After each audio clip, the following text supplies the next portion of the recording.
Of all the horror game franchises out there, none has been more enduring than Resident Evil. Known as Biohazard in Japan, the Resident Evil series has been bringing fantastic gameplay, memorable characters, and plenty of scares over the years.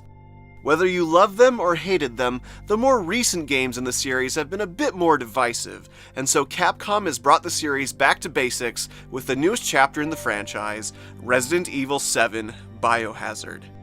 What do I think of this reinvention of Resident Evil? Let's jump in and find out.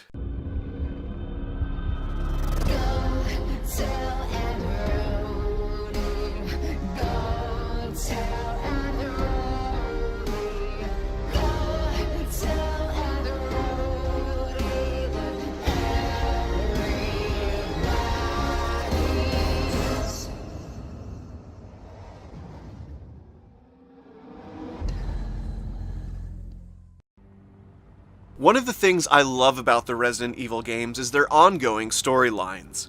Series heroes like Leon Kennedy and Jill Valentine have had quite a few adventures since their debut, and it was always a thrill for me to be back in their shoes. One of the big changes in this game is the new original character, Ethan Winters, who unlike previous characters is just an ordinary civilian.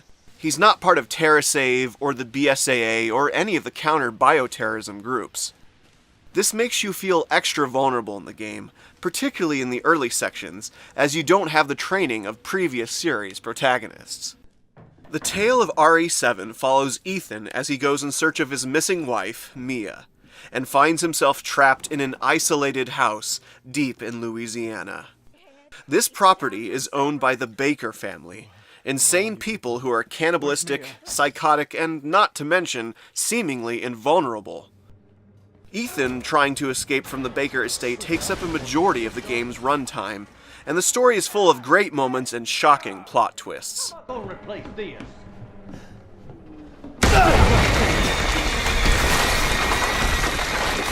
You're wasting your time!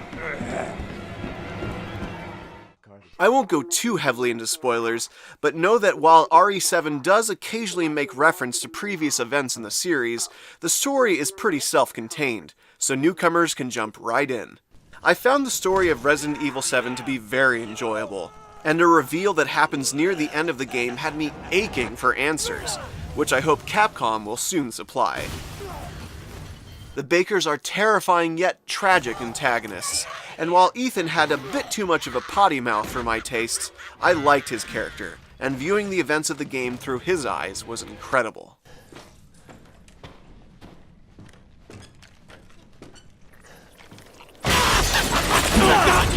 Don't you worry none!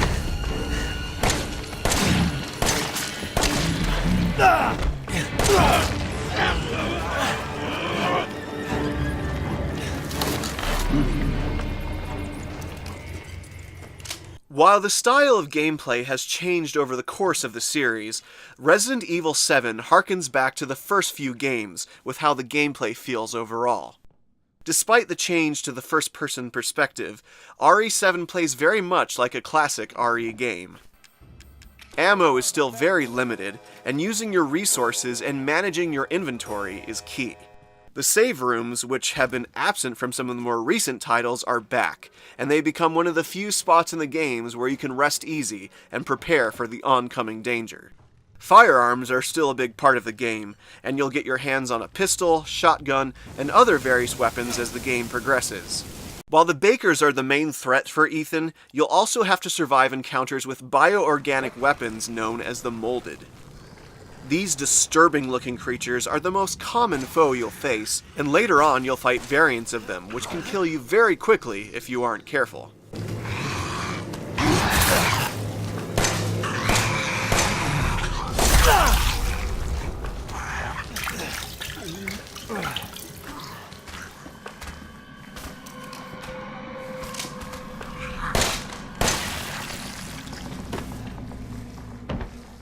Combining healing items like herbs remains as important as ever, as you'll want to make sure you're prepared to heal yourself if things go south. The game also allows you to craft various ammo types together, a feature I don't think the series has seen since Resident Evil 3. New items like stimulants and steroids allow you to take more damage and reload faster. And with all the enemies you have to deal with in the second half of the game, you'll definitely need all the help you can get. Boom!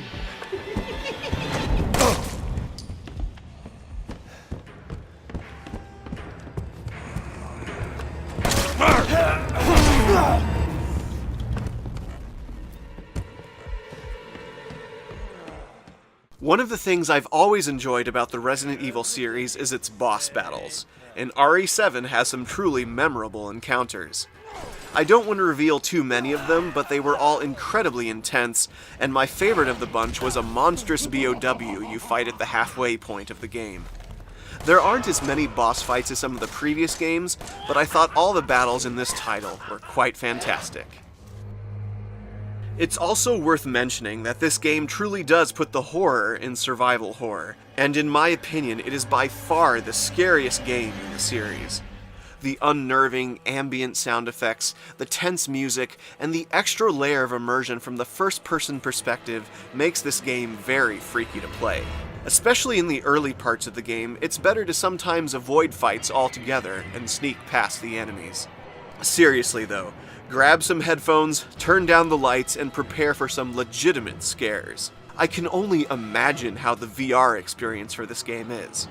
The game's visuals are truly remarkable, and the detail in little things all throughout the game only adds to the horror atmosphere.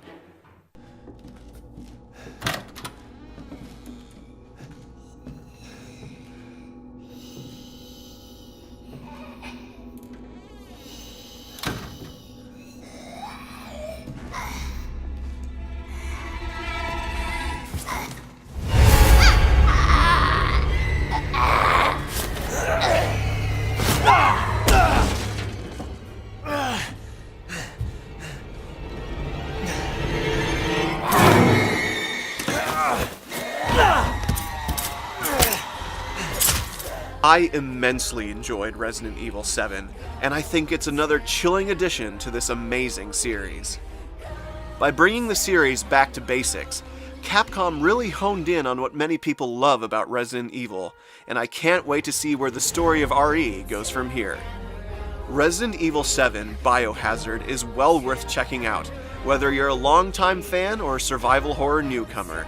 It's filled with sensational moments, it's incredibly fun, and it's a terrific new direction for this beloved series.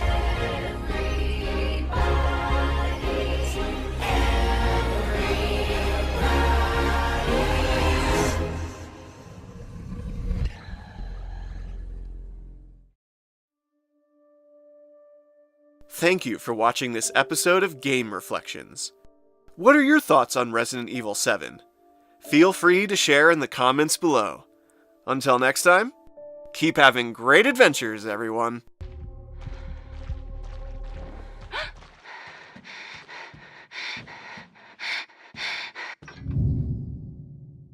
Where do you think you're going?